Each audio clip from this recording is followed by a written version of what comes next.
Oh my god. No! Where is the comedy?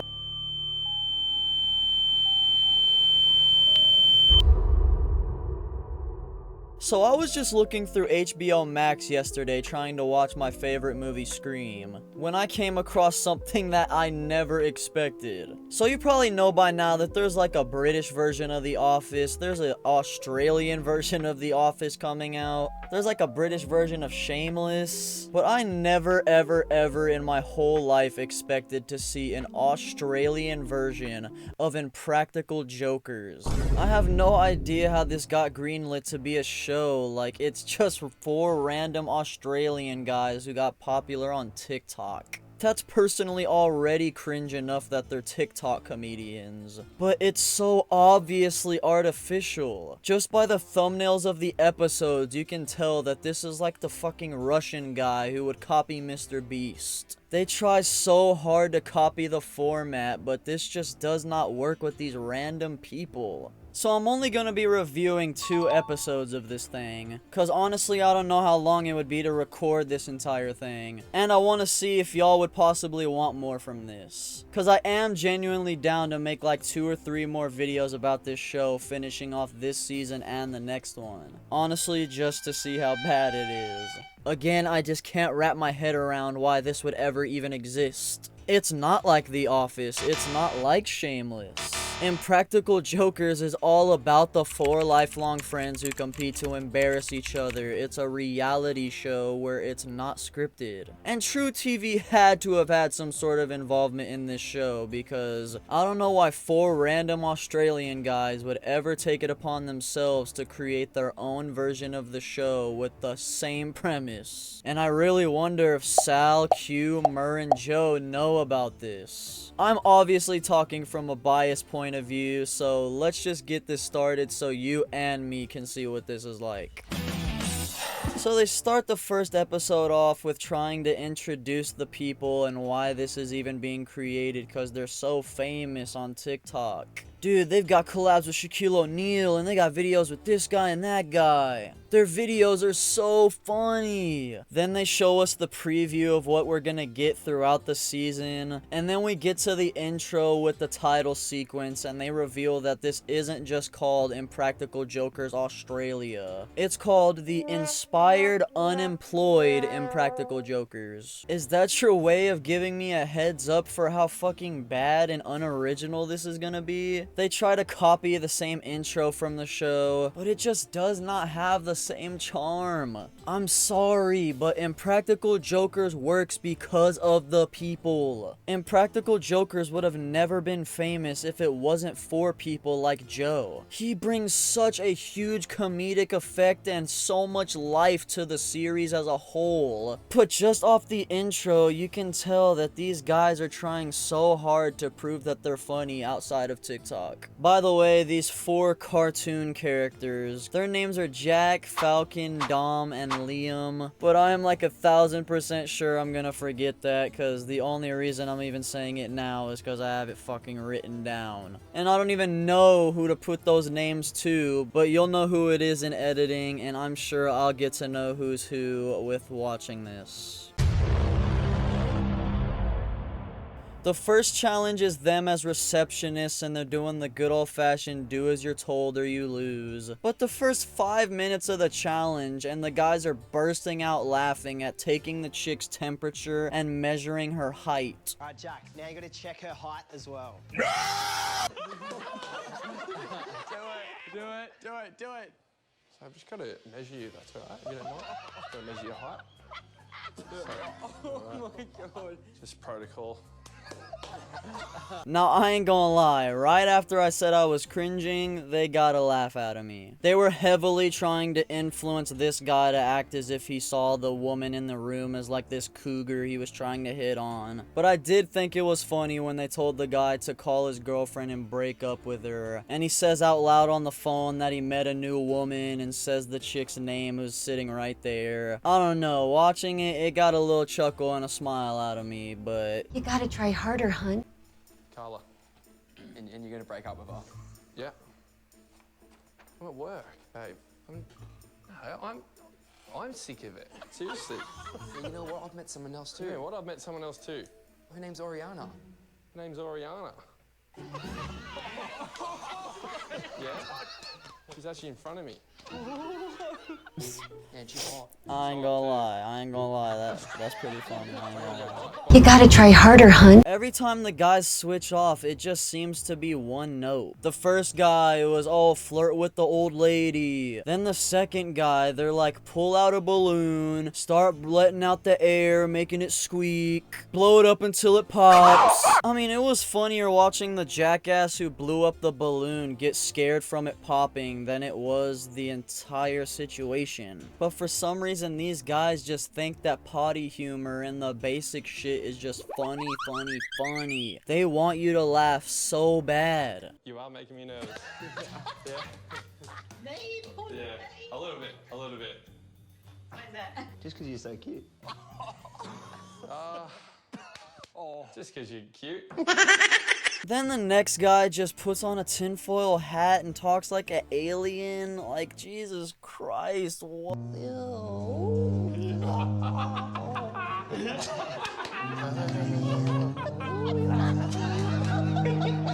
Shut the up. Then for the Dom guy's turn, he literally just takes advantage of this nice Samaritan, and for his go around, he just pretends to choke on marshmallows. Hey mate, how many do you think I can fit in my mouth? And then just keep putting as much in until you can't breathe.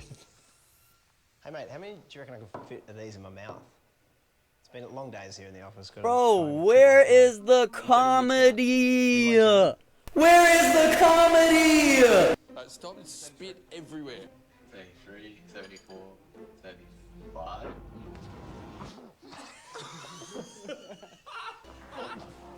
And now you're all good. You're all good? Dude, what the fuck, bro? What are you doing, you freak? Anyways, the guy who was hollering at the cougar is the one who got the thumbs down. So the next challenge is these guys doing a Zen yoga class thing, where they're the teacher and they have to do everything they're told, and by the end, they have to see if they can get the most people who will come back. It's insane how they take the most basic of ideas from Impractical Jokers and still make them unfunny and stupid. They tell the first guy to start laughing it up awkwardly so everyone else will start laughing. Alright, Dom. This shit better be fucking funny, bro. So, Now we're going to perform some laugh therapy. alright guys, so now we're going to perform some laughter therapy. And laugh as long as you can, start slow and just build up. Oh, please don't do that.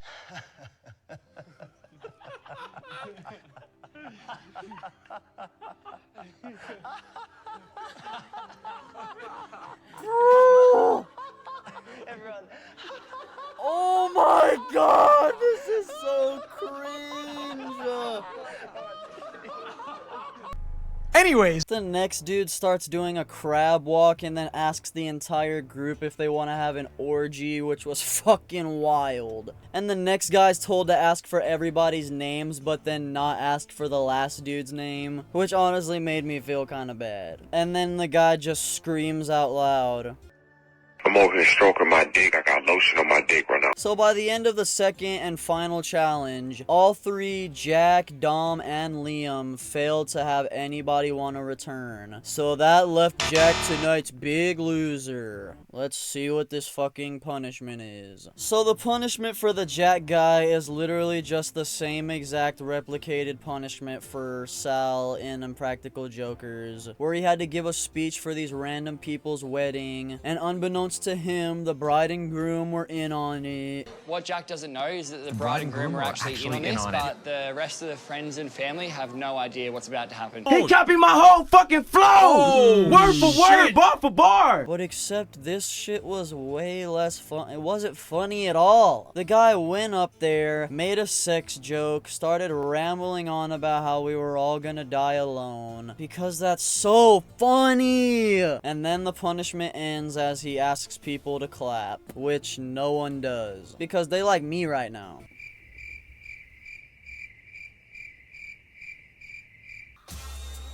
So in there, it's Chris and Ash's actual wedding, and we've managed to score Jack an invite. Not only that, you are going to be giving a speech. No.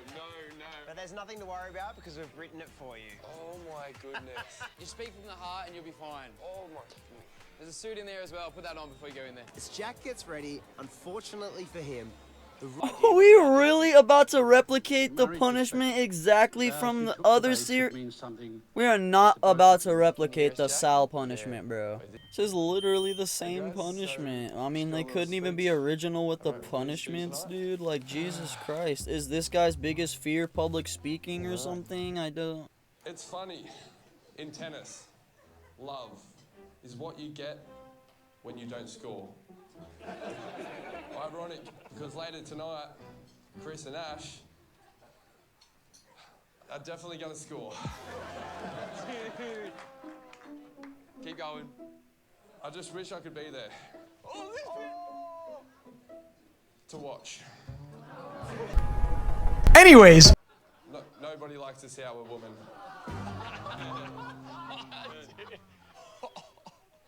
This is so bad. I'm going to end. She can with say that some again, my boy. statistics. It seems long-term relationships are doomed to fail.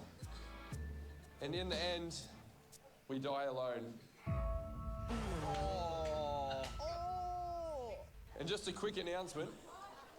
So the owner of the So that was the first episode. It was not very funny at all, like Jesus Christ. And the only time I even got a chuckle out of this episode is because of the random strangers. And I would somewhat react out loud when they would say something completely outlandish that like only 13-year-old edgelords would say. But it wasn't funny. It just made me react. But on to episode 2. I don't know what the fuck they think they're doing, but they literally at the end of the last episode, they were showing multiple clips throughout the season, and they were literally revealing full-on punishments and who they were being done on. So now I know with the start of this episode and them talking about the Magic Mike punishment at the end, I know exactly who it is. I at least know the face. I don't know which guy it is exactly by name, but I know who it's gonna be now. That's literally one of the biggest grabbing points of the series. I need to stick around for the episode so not only I can get some laughs, but I see who loses and gets punished. But if we start each episode knowing exactly who's gonna get punished by the end, what's the point? I literally only rewatch episodes and clips from Impractical Jokers because they are funny.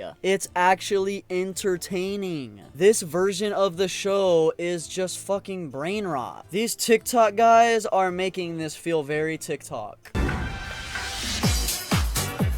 Today we're checkout champs working in the register at the local supermarket. But we're going to suck at it because we have to say. Again, they start the challenge with this fucking cringy ass dance. I guess that's like their gimmick or something, where before every time they explain the challenge, they go out of their way to do this absolutely cringe as fuck like Harlem Shake style dance. I genuinely don't understand these decisions they are making. There's no comedy aspects. There's no actual thought process going into the making of this television series. So the first challenge is again the say or do what you're told, but this time it's in a grocery store, which is pretty iconic for Impractical Jokers. But yet again, these guys just fucking fall flat, bro. Like the first dude, Falcon, literally just tells a guy he needs to have a shave, and then gets on the intercom and says, I have an erection, because haha, funny sex. Sex is funny, right? Who gave these little boys a TV show, bro?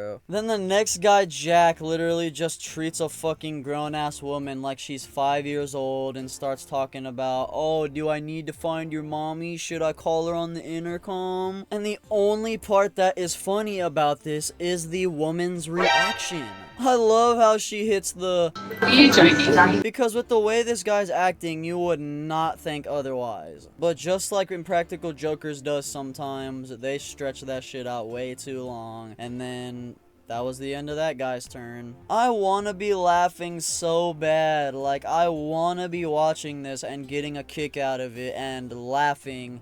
because I am watching new Impractical Jokers content. I watch the same clips of Impractical Jokers to this day, and I still laugh my ass off, dying laughing. And I try to give these guys a moment to prove that they're actually worthy of getting the fucking Impractical Jokers title and getting an entire TV show because they're so funny. But if I've laughed at all, it's because I've laughed at them. And I'm pretty sure that's the key difference between these two shows. With the real Impractical Jokers, you're laughing with them. But in this, you're laughing at these guys because their attempts at being funny are so pathetic. They can't conjure up a good idea for their buddy to pull out for a second that is funny. They depend on stealing jokes directly from the original series or just saying sex jokes. I mean, the Liam guy straight up copied the thing in Impractical Jokers, where Murr's scanning the item over and over and over again to build up the cost. He copied my whole fucking flow! So we get to the end of the first challenge. The Liam guy's the only one who refused, and it was the dumbest fucking reason to refuse ever.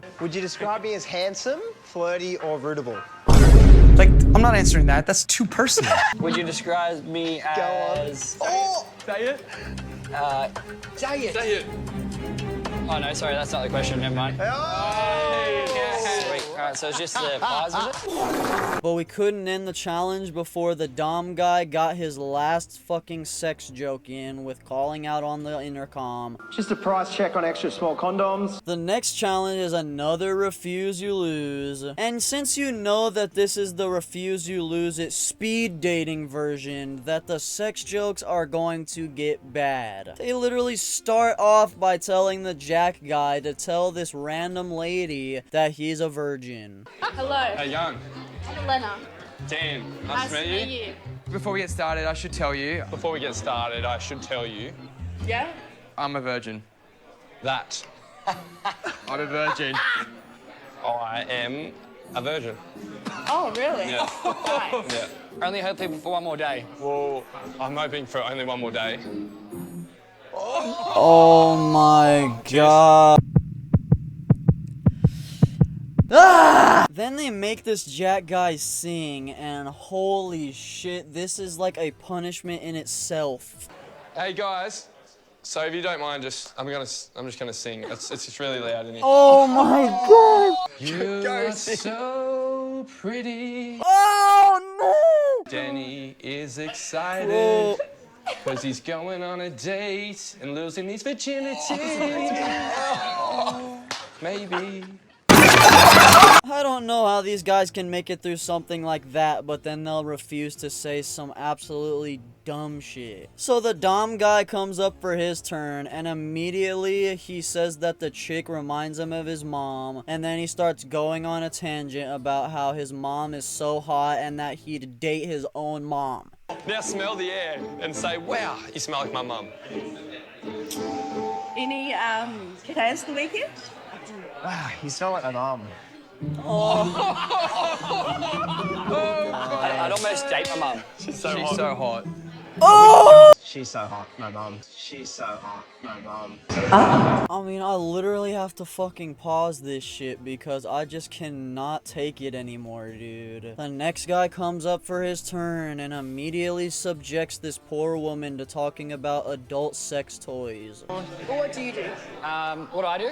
I'm in the adult toy industry. I'm actually, I'm in the adult toy industry. Bro, Okay. What is your role literally... in that? I test dildos.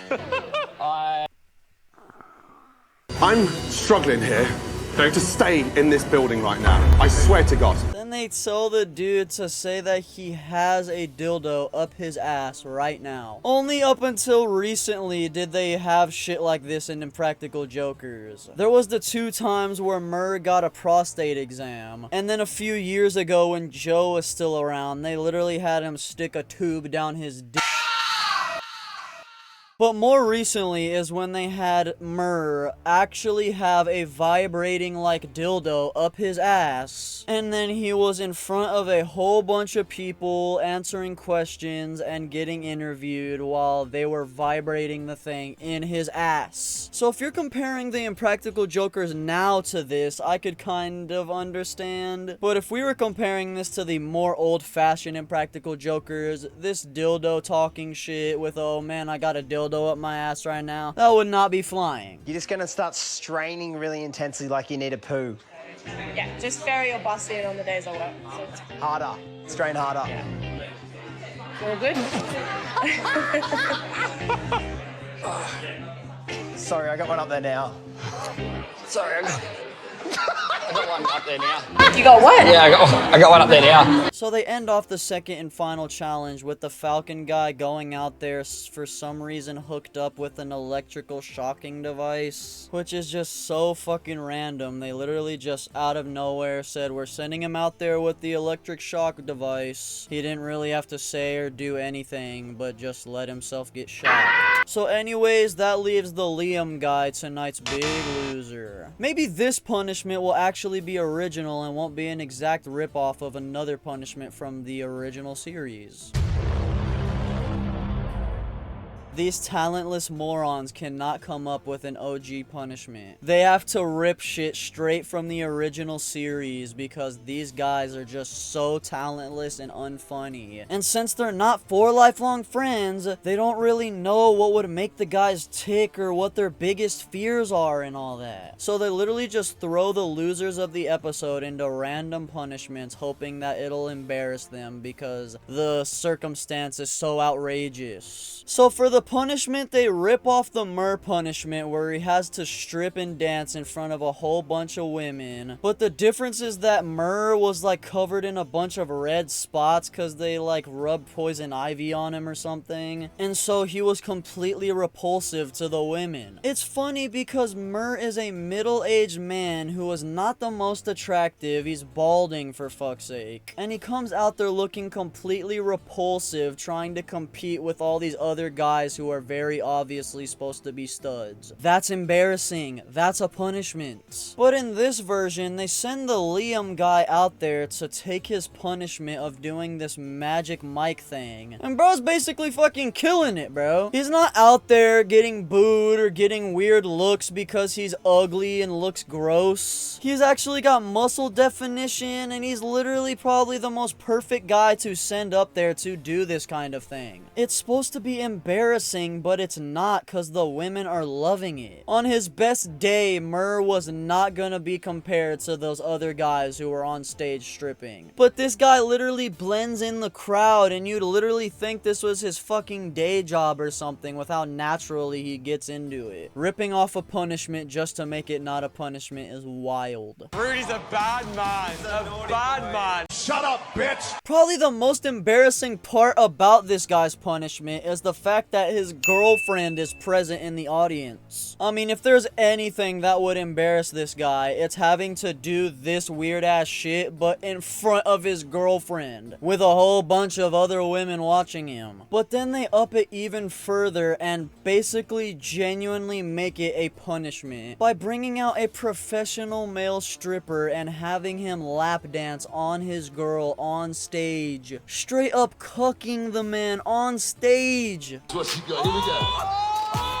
Oh my god!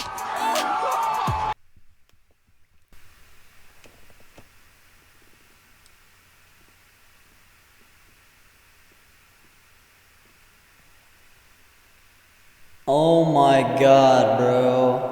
Like, of course this show would take it to the extent of making the sex jokes and the entire, like, having to bring up sex all the time and bringing that to 1,000,000 with this punishment. I mean, this whole thing is about, oh man, sexual. The dude is grinding on this guy's girlfriend. He literally grabs her hand and puts it down his pants, bruh. I mean, the guy was getting so diabolical with this guy's girlfriend that even the dudes in the back watching it swore out loud. It literally made one of the guys say fuck and they kept it in the show. It wasn't bleeped. Oh my fucking god! By the end of the punishment, the guy is literally having to watch his girlfriend get taken out with her legs wrapped around the dude, which really makes me get where the punishment aspect was coming from. It's him basically having to be cucked straight up is what's wild. I can feel for this guy as you just watch his face descend into depression. So yeah, that was the first 2 episodes. I somehow turned 2 30-minute episodes into 2 hours of recording, but I'm pretty sure it's because of how much I had to pause and collect my thoughts because of how bad this show is. If y'all in Australia want some actual laughs and not this fucking toilet humor, watch the original Impractical Jokers. But if you guys want to see me do another video or maybe a few more videos about this series, then leave it in the comments. I really appreciate every single one of you who tuned into the video and stayed to the end. If you enjoyed the video, please make sure to leave a like and subscribe for more future content. And hopefully I will see you all in the next one. Peace.